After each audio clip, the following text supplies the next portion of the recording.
Oh my god, yes! We're just uncovering crazier and crazier details by this figure.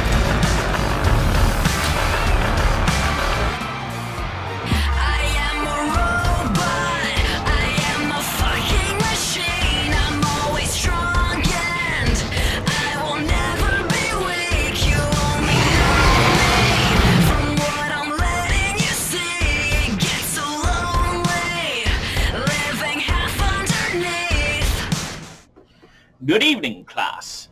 I know I'm wearing a completely different thing and it's a little more casual, but you know what? We still got an Arkham Academy thing to do. Today we're going to be taking a look at enemy archetypes. The cat's here to help me alongside Oracle.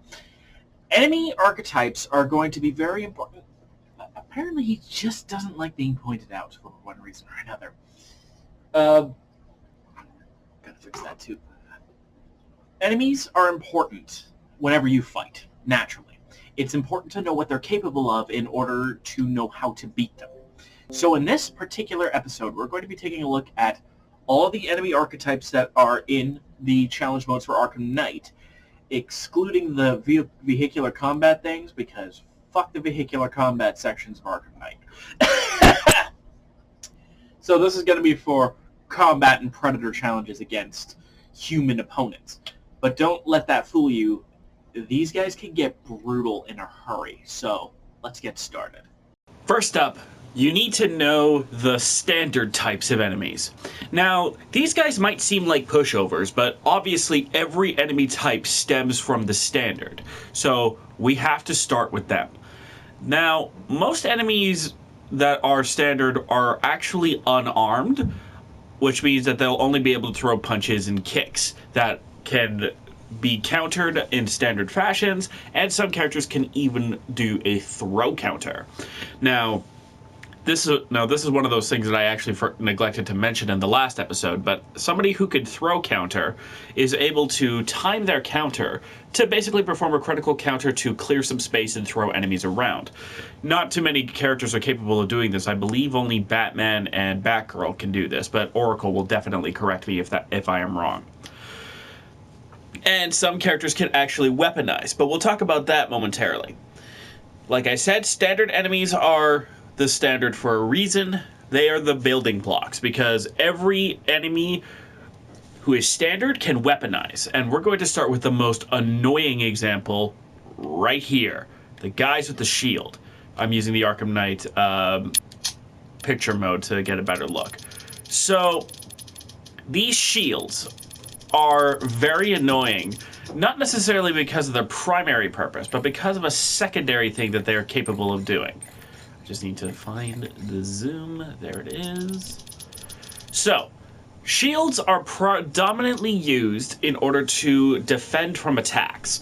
They can block many of your attacks from the front, and they will always be able to turn around, so evading and hitting them from the back is not a viable option. You might think you could potentially go low and slide them, but that's not true. They'll be able to block your slides too. When they attack, the attack is unblockable. It is a red counter icon, meaning you have to avoid it. There aren't very many red icon attacks in Arkham Knight, so this is something that you have to keep in mind. And they attack deceptively fast and have a tendency to lunge from distances that you might not think are possible. So a lot of your runs, if you're going for a perfect combat run, are most likely, in my opinion, to get ruined by a stray shield guy who just so happens to lunge in from halfway across the map and you didn't even realize he was able to do that. So, how do you counter this? Shield guys, ever since they were introduced in Arkham City, have had the same weakness: aerial attacks. An aerial attack will stop a shield guy and make him drop the shield. Now you have to be careful, because aerial attacks, especially from the likes of Catwoman over here, are relatively slow attacks. So you need to be able to know when you can direct or not direct an attack to disable somebody's shields. Any character who can do a special combo disarm and destroy, namely Batman, Azrael, and Batgirl, can also destroy the shields, rendering the most annoying weapons that standard enemies can wield useless, which is a huge play, especially for Batgirl, because Batgirl doesn't fight brutes, and in combat challenges, brutes are replaced with shield guys. So being able to effectively render shield guys useless because there's no shields is a very big deal. Next, we've got the people with the bats.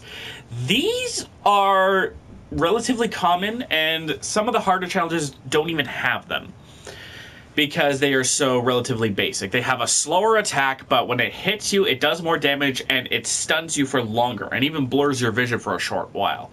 But you can counter these guys just like any other opponent, any other standard opponent who isn't wielding a more specialized weapon like a knife or a shield.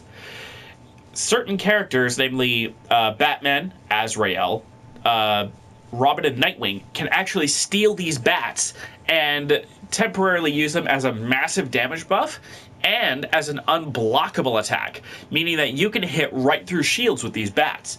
I don't actually use the weaponize very often, though, because it has a tendency to straight up knock people out much faster than I would like in order to maximize my score. But on a challenge with medics, and if you're capable of keeping the medics alive, using the bats might not be a bad idea, especially if there are shield characters and you're a character like Robin or Nightwing who can't destroy the shields.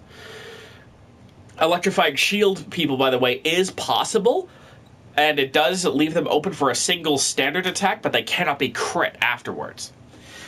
And also, if you steal a bat, you'll only get a few hits in before the bat is destroyed, although the duration of the bat can be upgraded from the Wayne Tech menu.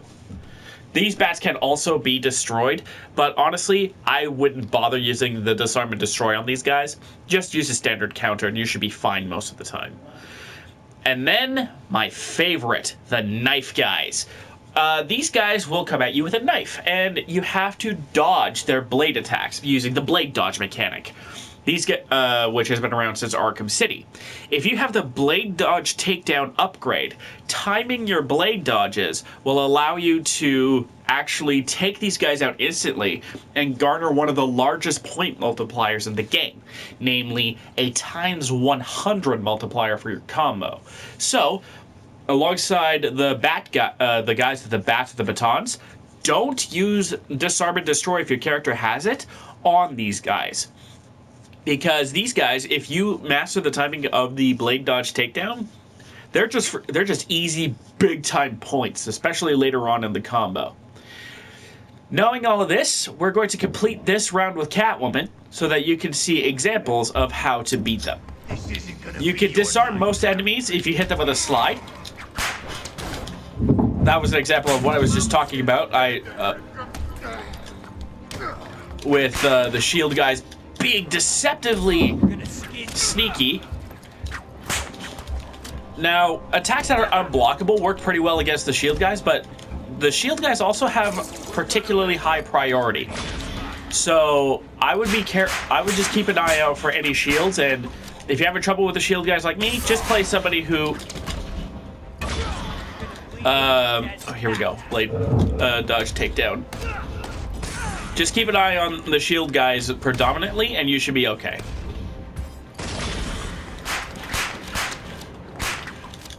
Ooh. And remember, shield guys are unblockable and fast, so you need to watch them. That wasn't the best example of like a perfect run, but it does show examples of how you handle both of those kinds of, all three of those kinds of enemies.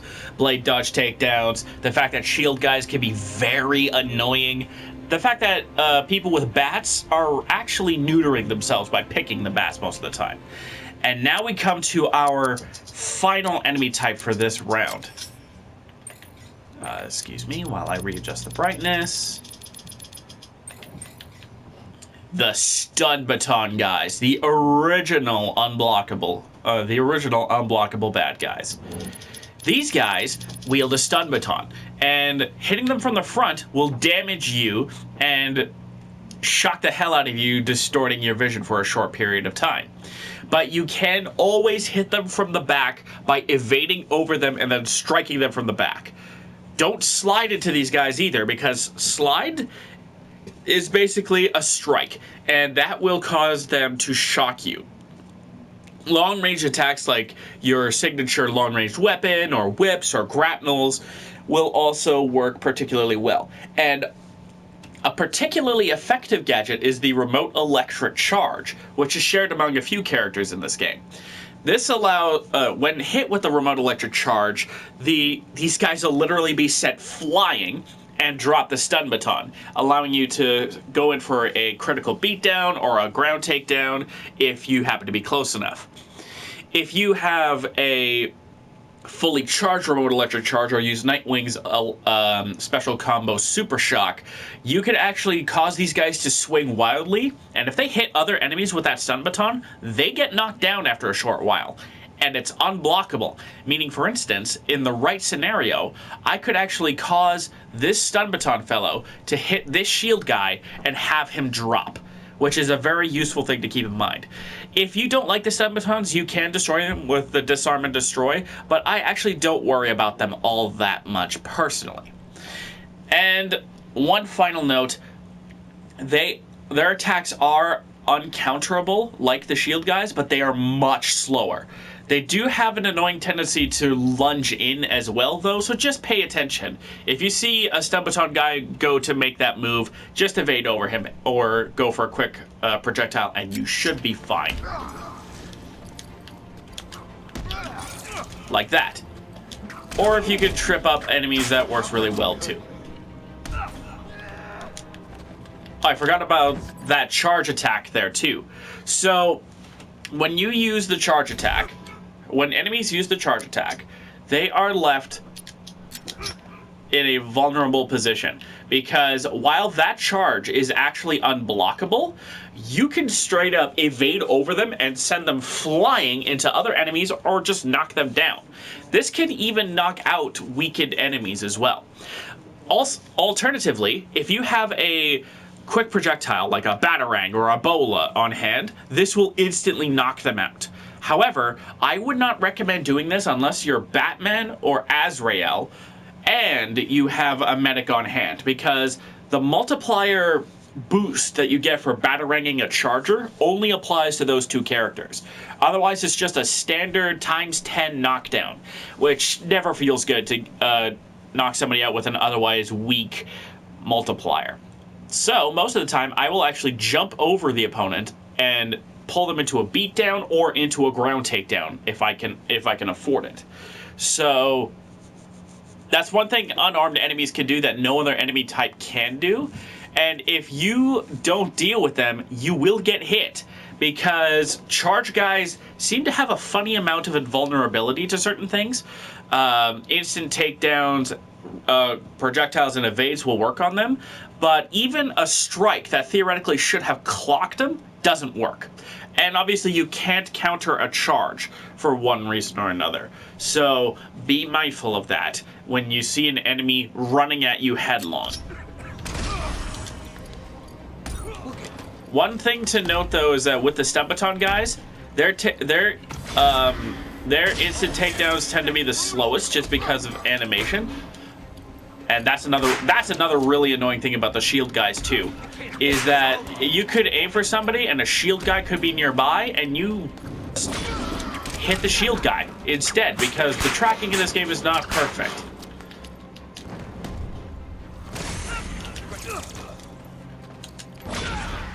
Also, if you try for a directed aerial attack on a stun baton guy, you will actually hit the stun baton guy. I mean, in the sense that he will actually be able to stun you and thus ruin your combo. Stuns also work on baton guys too, so don't be afraid to ultra stun them if need be.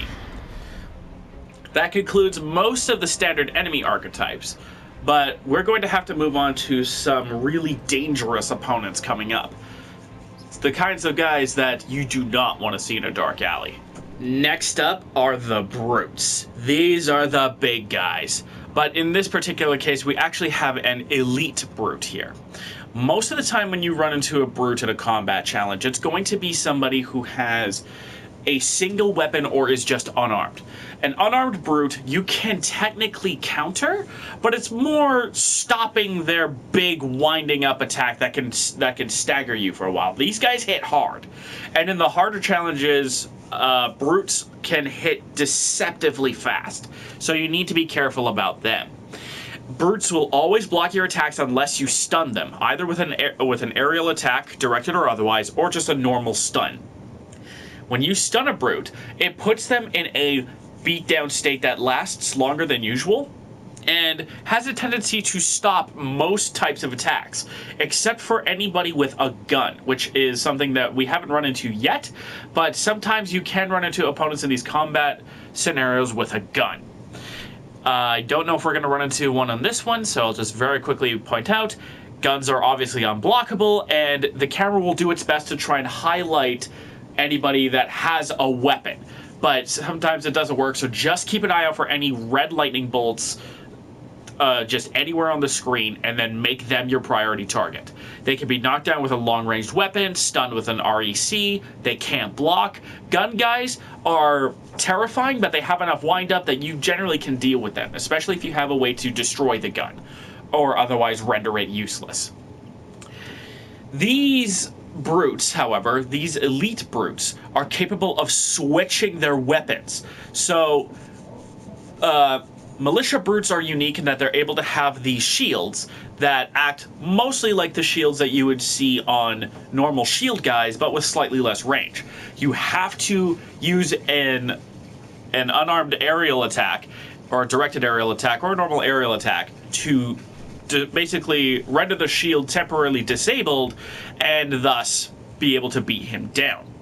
The other two weapon types can be seen on Thug Brutes as well as Militia Brutes. The Electroshock Gloves allow their punches to hit harder and shock you, and it also means that they can block your attacks just like with the shield. But you can disable them with the Remote Electric Charge.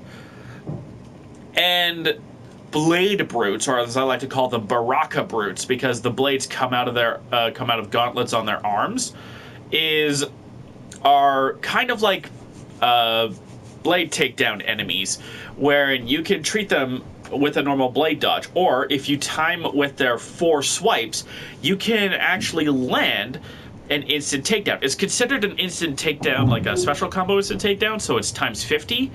And these Brutes have a special capability unlike most other enemies, which I will demonstrate right now. Well, I would have demonstrated right now if I didn't actually get clocked. So, for the purposes of demonstrating for this challenge, I'm going to purposefully drop a combo here and get hit. Oh, do I have to actually have a combo going?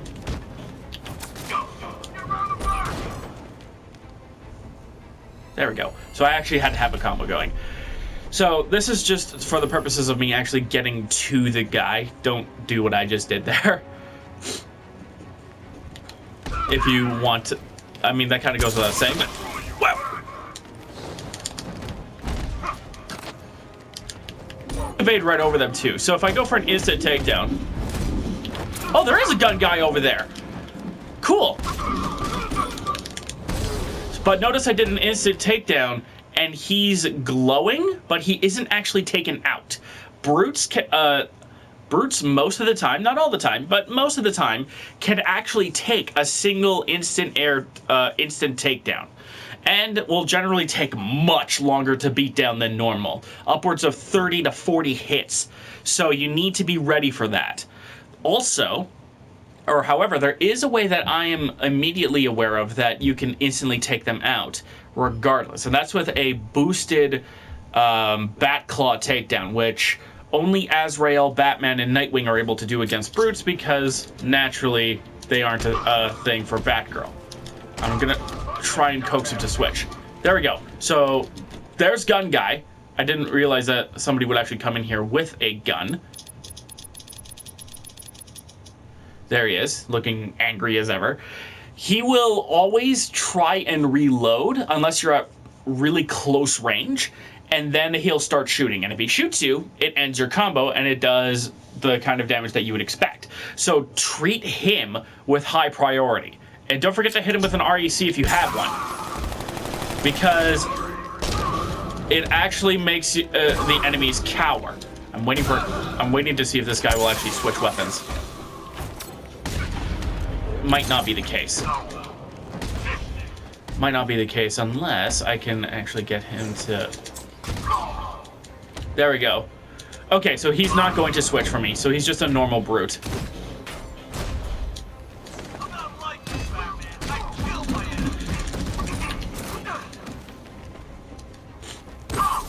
And don't forget to hit these guys with the REC. They will stagger and knock down enemies. And if you pull, and you can pull them in with the back claw, ow, in order to stagger more enemies. Brutes can also pick up and throw corpses as unblockable projectiles, so be careful with that. There's another. Okay, there's our next big bad guy over there. So there's our electric Gauntlet Brutes that I just hit with the REC to temporarily stun his weapons. But now we could talk about electrified enemies and medics, because we have to talk about them together. Standard enemies and enemies with batons can be, and enemies with bats can be electrified, meaning that if you try and punch them, you will get shocked. And if they hit you, it is an uncounterable attack. If either of those happens, the charge goes away, but you can use a long-range weapon to stagger them, or some sort of grounding weapon to take away the charge. The back claw, the zip kick, Catwoman's whip, these all work extremely well. I believe Harley Quinn's snare trap should also be able to stop a charged up enemy as well. Although, unless I'm mistaken, they might not actually be able to charge they might not be able to charge up enemies. And only one enemy per medic can be charged, which leads me to the medics. These guys could be the bane of your existence or one of your best friends, depending on the situation. These medics will try and revive unconscious enemies. So if you render anybody unconscious, they'll go to them and try and resuscitate them. This can be bad in a Predator challenge, because the last thing you need to worry about is guys with guns that could get back on their feet after you've knocked their ass out. However, in a combat challenge, you actually want to keep these guys around. They only revive enemies 3 times, and the more enemies you take down, the more points you get. So unless you're not aiming for points, you just want to get your 3 stars and be done with it. If you're aiming for the highest possible score you can get, I would actually recommend leaving the medics alone for the most part. Because that way, minimizing damage to the medics will actually also let you pull off longer combos, because they'll have most of their health still around. They can only revive up to 3 enemies apiece before they can't revive anymore, which they will tell you, I'm out, I can't bring you back again. In which point, that is the time to target them and take them down. That does it for most of the... Oh, there is one other combat type that I need to go find, but I don't think I get it in this challenge. Let's find out, though.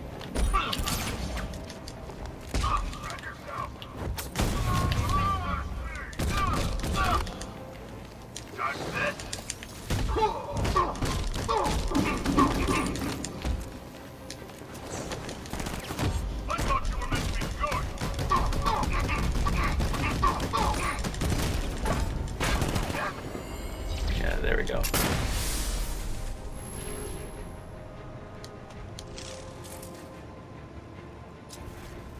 No. There he is.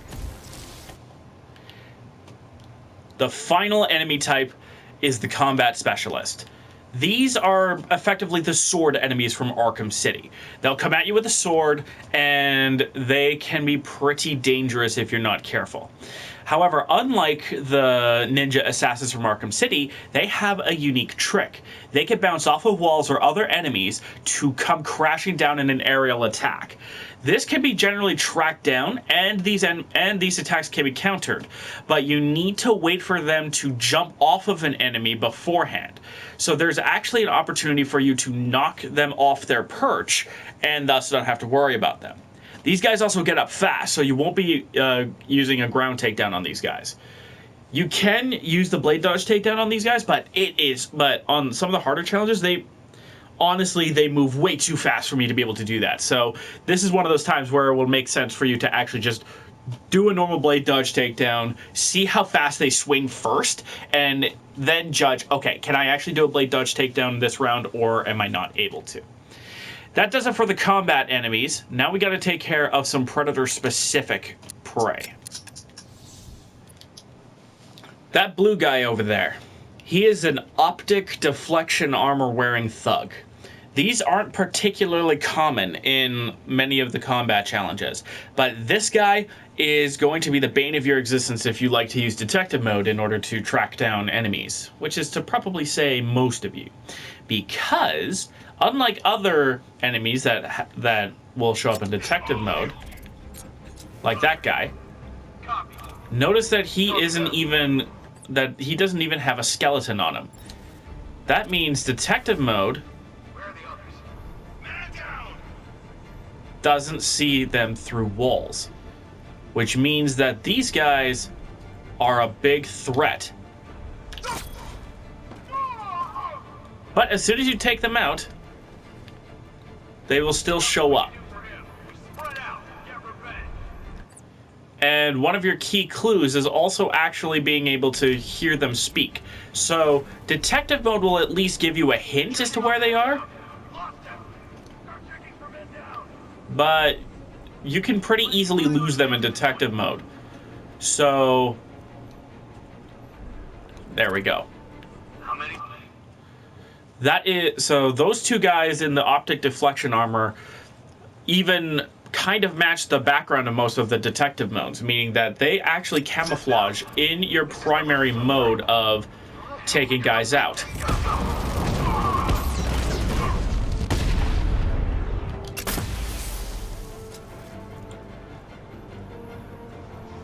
So bear that point in mind, that these optic deflection camo guys are no joke. If you see them in a challenge, be careful. And it's worth noting, if you don't fight brutes, the brutes are generally replaced with optic deflection armor opponents. Which actually leads me to my next point. So, the opponent Nightwing is currently targeting is a Minigun Brute, the Predator exclusive version of the brutes that you will run into. These guys are extremely dangerous. They do high damage, and they have the unique ability to unsabotage their guns. And because of the size of their guns, Batman and Azrael can only sabotage it to green. They can't sabotage it to red, because as Batman will state, if that gun explodes, it could actually kill the gunman. Which is a bit of an odd thing, but hey, it's Batman. Now, these guys require a few different ways to take them out. You could blow a wall up into them, you could throw them into an environmental takedown, you could lure them to a generator or an unstable material resource and blow them up. But the most common way to beat them is to actually, literally beat the crap out of them. As I will demonstrate at the end of this particular run, these guys take a hell of a beating, and you have to basically counter them 3 or 4 times in order to stop them. I will demonstrate that momentarily.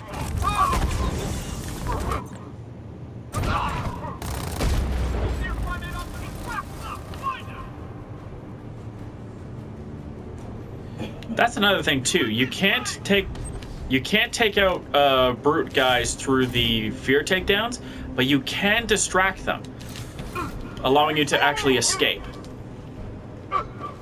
We lost them. Start checking for men down.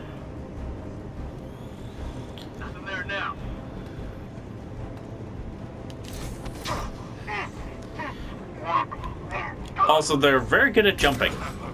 So you learned some new tricks. He's mimicking my voice. Switch channels. We've got radio silence. Someone down. Split the room. Hold on. Now I gotta beat them up. See, now that I have him on his own, I can beat him up. But as you can imagine, taking him out this way is long, slow, arduous, and will leave you shot. They can even shove you back and chew through your health bar with that minigun. So, take a lesson from Team Fortress 2. Do not blindly charge the heavy. It'll flatten you in 2 seconds flat. Flatten him in 2 seconds flat? That's really strange. Time to move on to our next set of Predator exclusive bad guys to watch out for. Yep, they're back. The Detective Mode Jammer. These guys will scramble your detective mode, making you unable to see what's going on. And unlike and as far as I'm aware, much like in Arkham City, it works on basically everybody, except for one Harley Quinn, which is a little bit strange, but it is what it is. That girl can use all the advantages that she can get in Predator challenges, because she is not good at these. However, these guys can be stopped in a few different ways. The remote electric charge, as usual, can temporarily disable the jammers, but they can still be fixed. You can obviously take out the jammer, but once you take out the jammer, really, what's the whole point? At least now in detective mode, you can actually see the jammer guy. We'll talk about you in a minute. But if you have an upgrade to the disruptor, you can do this. Jam the jammer and stun opponents for a little while. And now the jammer is permanently disrupted. That guy down there is our next target. He is a detective mode detector, which is exactly what he sounds like. Use your detective mode and he'll try and track you down. And he will relay your exact location if you let that enemy detected location thing get to the full. Gotta lock it. He's right behind me. No, no, no, no! Including right behind you, which I think is a really cool little detail if you do detective mode right behind you. But you'll notice that medic came running right away. So they get your exact location. Above, below, doesn't matter. So you need to be careful and space out your detective mode use so that you don't effectively... What's the right word? So that they don't basically ping your exact location. However, in one particular challenge, you can use this to your advantage to set up a takedown to get a star that might be difficult otherwise. And it has to do with Batgirl, but we'll talk about that when we go into the challenge mode specific breakdowns. That is going to basically do it, except for one note. All of the special equipment here, the detectors, the jammers, the medic equipment, that can all be disrupted with a disruptor, and thus be rendered useless. You also need to keep in mind that studying an arena first will net you positive results. For instance, making challenges that seem impossible relatively easy. One challenge that immediately comes to mind is the tag team challenge, Chemical Reaction. We'll talk about tag team challenges eventually, but suffice it to say, this challenge is much easier done once you've had a little bit of time to kind of scope things out and figure out the optimal route, which I will happily put on display for you guys. That's going to do it for this episode, because we have talked about most, if not all, of the primary enemy types. Next time, we're going to be going into the first of several character breakdowns, breaking down characters by their tool set and their kit, what they're capable of, the whole kit and caboodle. We'll obviously be starting with Batman, which means who has the largest gadget pool and everything, so that we will be able to cover the most amount of points in a relatively short period of time. We'll also be covering Azrael in the episode as well, since he is technically a clone character of Batman. Don't forget to be awesome, my friends. I'll see you guys on the other side, and hopefully the Arkham Academy continues to prove informational to anybody who is enrolled.